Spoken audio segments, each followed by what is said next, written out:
Boyle's law को discuss करेंगे। Boyle's law को प्रेजेंट करने वाला रॉबर्ट बॉयल था और इन्होंने इनको 1662 में प्रेजेंट किया था। और बॉयल्स लॉ जो है ये आइडियल गैसेस के लिए आया हुआ है। आइडियल गैस जो है वो एग्जिस्ट नहीं करता।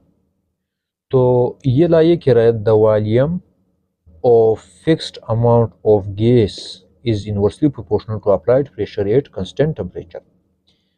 इसका मतलब ये हुआ कि अगर गैस के वॉल्यूम पर और उसका आपने फिक्स्ड अमाउंट लेना है, उस पर प्रेशर इंक्रीज करते जाए तो गैस का वॉल्यूम जो होगा वो डिक्रीज होता जाएगा यानी कम होता जाएगा, लेकिन आपने टेम्परेचर को कांस्टेंट लेना है। तो ये जो हमारे पास रिलेशनशिप है ये है volume of fixed amount of gas that is inversely proportional to pressure.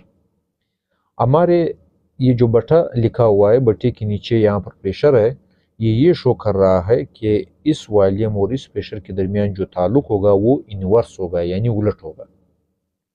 अगर प्रेशर बटे के ऊपर होता तो फिर वॉल्यूम और प्रेशर के दरमियान जो रिलेशनशिप होता वो डायरेक्ट होता।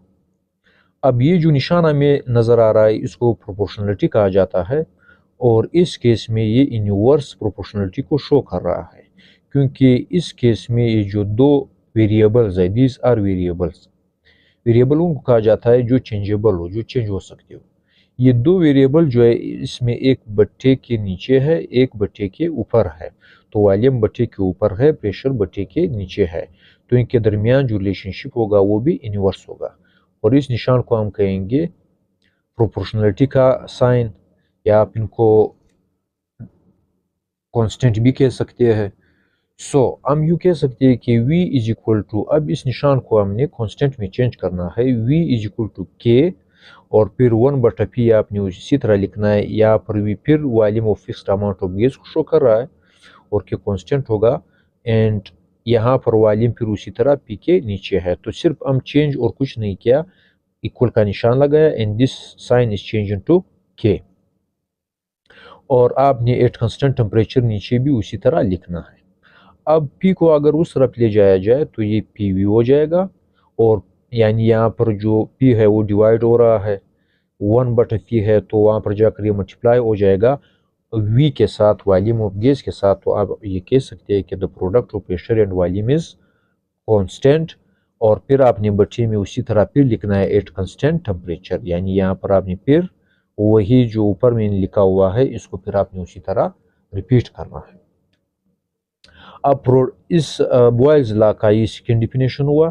सेकेंड आप किस तरह डिफाइन करोगे, आप ये कह सकते हो कि the product of pressure and volume is always constant. Product of pressure and volume is always constant.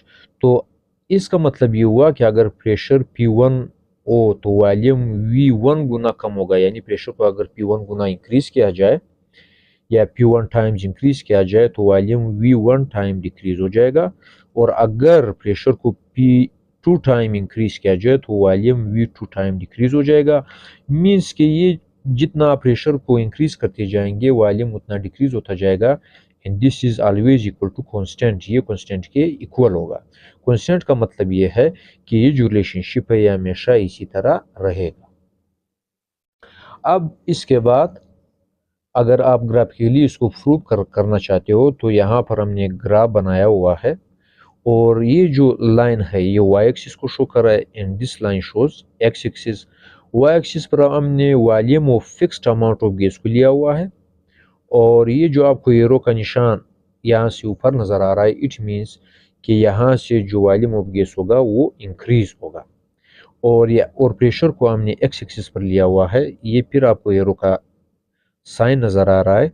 It means कि आप जब यहाँ से उस तरफ जाएंगे तो प्रेशर इंक्रीज होता जाएगा, यानी प्रेशर एक्स एक्सिस में आप उस तरफ चले जाए तो इंक्रीज होगा, वॉल्यूम अगर आप ऊपर चले जाए तो इंक्रीज होगा। अब रिजल्ट क्या होगा, यहाँ पर एक कर्व लाइन हमारे पास आएगा, और ये जो कर्व लाइन है ये किस चीज़ को शो कर रहा है, यानी अगर वॉल्यूम डिक्रीज होता जाएगा यानी ये लाइन कम होता जाए तो ये लाइन जो होगा ये इंक्रीज होता जाएगा, यानी इसका मतलब है कि प्रेशर जो है वो इंक्रीज हो रहा है। लेट सपोज वॉल्यूम यहाँ तक डिक्रीज हो गया, तो अब प्रेशर गैस पर कितना इंक्रीज होगा इसके लिए ये लाइन आएगा, इस लाइन को आप कंसिडर करेंगे तो यहाँ पर ये जो ये रीडिंग्स ये प्रेशर के इंक्रीज होने को शो कर रहा है, ये 1 atm 2 atm 3 atm 4 atm। और ये वॉल्यूम को आप डेसीमीटर क्यूब में भी ले सकते हो, क्योंकि वॉल्यूम का ये मतलब metre cube, decimetre cube, centimetre cube, litre, इसमें आप जो जिसमें भी आप लेना चाहते हो। तो ऊपर जो होगा वॉल्यूम का ये रीडिंग, वॉल्यूम और फिक्स्ड अमाउंट ऑफ गैस का इंक्रीज होता जाएगा। तो अगर यहाँ से प्रेशर डिक्रीज हो जाए, यानी ये लाइन इस तरफ चला जाए, तो वॉल्यूम का जो लाइन होगा वो ऊपर जाएगा इस तरह, यानी गैस का वॉल्यूम इंक्रीज होता जाएगा। इट मीन्स कि अगर गैस पर प्रेशर डिक्रीज होगा तो गैस का वॉल्यूम जो होगा वो ऑटोमेटिकली इंक्रीज हो जाएगा। तो इस अभी अगर फर्ज करें यहाँ पर ये जो लाइन है इस जगह को टच कर रहा है, तो इट मीन्स कि प्रेशर जो है वो डिक्रीज हो गया, ये यहाँ इस लाइन को टच करेगा, यानी यहाँ से लेकर यहाँ तक। अभी ये जो रीडिंग होगा आप यूँ समझिए 3 atm है, ये 4 atm है, ये 5 atm है, तो क्या हुआ, प्रेशर डिक्रीज हो गया। फिर हमने वेरियस टेम्परेचर पर फिर यही ग्राफ लिया हुआ है, वॉल्यूम को फिर हमने वाई एक्सिस पर रख लिया और इसी तरह प्रेशर को हमने एक्स एक्सिस पर रखा हुआ है। तो अगर आप यहाँ पर देख ले, कर्व लाइन 0 सेंटीग्रेड पर, कर्व लाइन 25 सेंटीग्रेड पर, कर्व लाइन 75 सेंटीग्रेड पर, और ये जो एक कर्व लाइन होगा इसको आप आइसोथर्म कहेंगे। आइसोथर्म मीन्स कि आपने कांस्टेंट टेम्परेचर पर लिया हुआ है। तो वेरियस टेम्परेचर पर जो कर्व लाइन है ये एक्सिस से उस तरफ जा रहे हैं, यानी ऊपर की तरफ जा रहे हैं। इट मीन्स कि टेम्परेचर अगर आप इंक्रीज कर लो तो टेम्परेचर इंक्रीज अगर हो जाए T3 हो जाए, इस पर अगर आप गैस पर प्रेशर अप्लाई कर लो तो वॉल्यूम डिक्रीज होगा, लेकिन एज कम्पेयर टू T1 इससे कम डिक्रीज होगा, या एज कम्पेयर टू T2 इससे भी कम डिक्रीज होगा। इट मीन्स कि टेम्परेचर जो है वो भी आपने कांस्टेंट रखना है। रिजल्ट T3 पर प्रेशर और वॉल्यूम रिलेशनशिप का डिफरेंट होगा as compare to T2 as compare to T1, and T3 is greater than T2 temperature and T2 is greater than T1 temperature. तो इसको आप T1 कंसिडर करेंगे 0 सेंटीग्रेड को, 25 centigrade को आप T2 कंसिडर करोगे, और इसी तरह 75 सेंटीग्रेड को आप T3 कंसिडर करेंगे। अब इस ग्राफ को हमने यूं भी एक्सप्लेन किया हुआ है, as temperature is increased line goes away from both axes। both axes का मतलब क्या है कि y एक्सिस से भी दूर जा रहा है और इसी तरह x एक्सिस से भी ये जो कर्व लाइन होगा ये दूर चला जाएगा।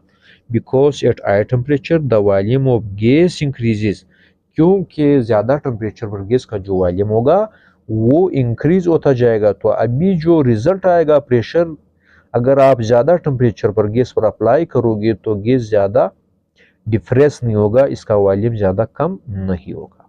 अब इस सारे मतलब बॉयज लॉ हम समरी निकालते हैं। लेट सपोज ये गैस है और यहाँ पर इस पर प्रेशर जो है वो कम है, तो ये एक दूसरे से दूर दूर है। आपने क्या किया, प्रेशर इस गैस मालिक्यूल्स पर इंक्रीज किया, तो ये गैस के जो मालिक्यूल्स हुए एक दूसरे के नज़दीक नज़दीक आ गए। इट मीन्स के इंक्रीज प्रेशर क्या करता है, ये गैस के मालिक्यूल को एक दूसरे के क्लोज कर लेता है। इंक्रीज प्रेशर का ये मतलब नहीं होगा कि गैस के मालिक्यूल्स कम हो रहे हैं, बल्कि आप यूँ कह सकते हैं कि गैस के मालिक्यूल एक दूसरे के नज़दीक नज़दीक आ रहे हैं। फिर वैल्यू ऑफ के is different at various temperature, ये जो कि आपके पास आपने कांस्टेंट रखा हुआ है इसकी वैल्यू भी डिफरेंट टेम्परेचर पर डिफरेंट होगी, क्योंकि ये रिजल्ट ही शो कर रहा है कि द वैल्यू ऑफ के will be different at various temperature for both pressure and volume। तो और ये भी आपने याद रखना है कि वैल्यू ऑफ के is different for different amount of gas. यहाँ पर हमने फिक्स्ड अमाउंट हम लिख रहे हैं कि गैस का वॉल्यूम भी फिक्स होना चाहिए। अगर आप प्रेशर अप्लाई कर लो तो आपके पास ये जो रिजल्ट होगा ये आएगा। अगर आप गैस का जो अमाउंट है वो बढ़ा रहे हैं, फिर प्रेशर भी आप अप्लाई कर रहे हो, तो आपके पास जो रिजल्ट होगा वो डिफरेंट आएगा। So that's why हम कह रहे हैं कि the volume is the amount या गैस का जो नंबर ऑफ मोल है एट कांस्टेंट टेम्परेचर। यूं भी आप लिख सकते हैं कि यहाँ पर आपने नंबर ऑफ मोल को भी कांस्टेंट लेना है। तो यानी सारे रिलेशनशिप में number of mole and temperature should be constant, फिर आपके पास ये रिलेशनशिप आएगा। अगर आप टेम्परेचर बढ़ा रहे या नंबर ऑफ मोल बढ़ा रहे तो की वैल्यू इसके लिए क्या होगी, डिफरेंट होगी। तो ये दोनों जो हमने लिखा हुआ है, ये दोनों के लिए लिखा हुआ। फिर इसके बाद ये ग्राफ भी हो सकता है, ये ग्राफ भी हो सकता है, प्रेशर वॉल्यूम रिलेशनशिप बॉयज ला जो शो कर रहा है, और ये ग्राफ भी हो सकता है, graph between pressure and inverse of volume. अब आपने फिर प्रेशर को इस मरतबा वाई एक्सिस पर लिया और इनवर्स ऑफ वॉल्यूम को आपने एक्स एक्सिस पर लिया, यानी इस ग्राफ में आप यूं कह रहे हैं कि pressure on a gas, pressure आप जो गैस पर अप्लाई कर रहे हैं, it is inversely proportional to volume of fixed amount of gas. इसका मतलब ये हुआ कि अगर आप गैस पर प्रेशर इंक्रीज करते जाओगे तो उसका वॉल्यूम डिक्रीज होता जाएगा। ये भी बिल्कुल इसी तरह रिलेशनशिप है, फर्क नहीं पड़ता अगर आप वॉल्यूम को यहाँ पर लिख लिए, प्रेशर को यहाँ पर लिख लिए, या प्रेशर को यहाँ पर लिख लिए, वॉल्यूम को यहाँ पर पट्टी के नीचे लिख लिए, द सेम रिजल्ट, यही रिजल्ट आएगा। तो अब हमने क्या किया हुआ है, हमने वो जो ग्राफ था, जो पिछला ग्राफ था, वो हमने प्रेशर और वॉल्यूम बट्टे के नीचे नहीं था बल्कि दोनों बट्टे के ऊपर थे, तो हमारे पास कर्व लाइन आया। यहाँ पर हम दिस इस रिलेशन, यानी यहाँ पर जो वॉल्यूम है हम बट्टे के नीचे ले रहे हैं और प्रेशर जो है वो बट्टे के ऊपर है, लेकिन ये जो मैंने ये वाला लिखा हुआ है ये पिछले ग्राफ के लिए जो कर्व लाइन आ रहा था। अब इसके लिए क्या होगा, इसके लिए जो लाइन होगा वो सीधा जाएगा, दिस स्ट्रेट लाइन आएगा। अब ये स्ट्रेट लाइन क्या शो कर रहा है, a straight line at higher temperature becomes away from inverse of volume axis and closer to pressure axis. खैर पहले आप इस ग्राफ को समझें, ये सीधी लकीर क्या कह रही है, ये जो स्ट्रेट लाइन जा रहा है, इसका मतलब ये है कि अगर आप प्रेशर उस तरफ फिर इंक्रीज हो रहा है और वॉल्यूम जो है वो इस तरफ क्या होगा, वो इंक्रीज होता जाएगा, इनवर्स ऑफ वॉल्यूम जो होगा वो इंक्रीज होता जाएगा। This is inverse of volume. तो इनवर्स ऑफ वॉल्यूम जो होगा, अगर आप प्रेशर या वहां पर इंक्रीज कर लो तो इनवर्स ऑफ वॉल्यूम इंक्रीज का क्या मतलब है कि गैस का वॉल्यूम जो होगा वो डिक्रीज होता जाएगा। तो ये inverse of volume increase means कि गैस का वॉल्यूम डिक्रीज हो रहा है। तो दैट्स वाई हमारे पास जो स्ट्रेट लाइन आ रहा है, इट मीन्स कि जब आप प्रेशर को बढ़ाओगे, यहाँ तक आपने बढ़ाया, ये रीडिंग आपके पास है, लेट सपोज ये 5 atm है, तो गैस का जो इनवर्स ऑफ वॉल्यूम है वो इंक्रीज हुआ। इट मीन्स कि गैस का वॉल्यूम गैस का अगर इनवर्स यानी 1/v इंक्रीज हो जाए, इसका मतलब है कि गैस का वॉल्यूम जो है वो डिक्रीज हो रहा है। तो ये जो तीर का निशान है ये इनवर्स ऑफ वॉल्यूम को शो कर रहा है। अब हमारे पास T1 पर ये स्ट्रेट लाइन आया, T2 पर ये स्ट्रेट लाइन आया। T2 का मतलब ये है कि जब आप गैस पर प्रेशर ज़्यादा अप्लाई करोगे तो गैस कम, यानी इसका इनवर्स जो होगा वो डिक्रीज होगा। डिक्रीज का ये मतलब है कि इस पर प्रेशर कम अप्लाई होगा, क्योंकि ज़्यादा टेम्परेचर पर गैस की काइनेटिक एनर्जी, गैस मालिक्यूल्स की जो काइनेटिक एनर्जी होगी वो इंक्रीज होती जाएगी, और जब ये इनकी काइनेटिक एनर्जी इंक्रीज हो जाए तो फिर इन पर प्रेशर जो होगा वो कम लागू होगा, यानी ये कम एक दूसरे के नज़दीक आएंगे। इट मीन्स कि at higher temperature the inverse of volume should decrease, यानी ये इंक्रीज नहीं होना चाहिए बल्कि डिक्रीज होना चाहिए। डिक्रीज का ये मतलब है कि गैस जो है अब उस तरह कम नहीं हो रहा जिस तरह ये T1 पर इसका वॉल्यूम कम हो रहा था। तो इसको हम इस ग्राफ में भी हमने मतलब इन लाइनों में भी हमने ये लिखा हुआ है, ये जो पैराग्राफ है हमारे सामने, a straight line at higher temperature becomes away from 1/v axis and closer to pressure axis. The reason is that the inverse of volume becomes smaller at higher pressure and higher temperature.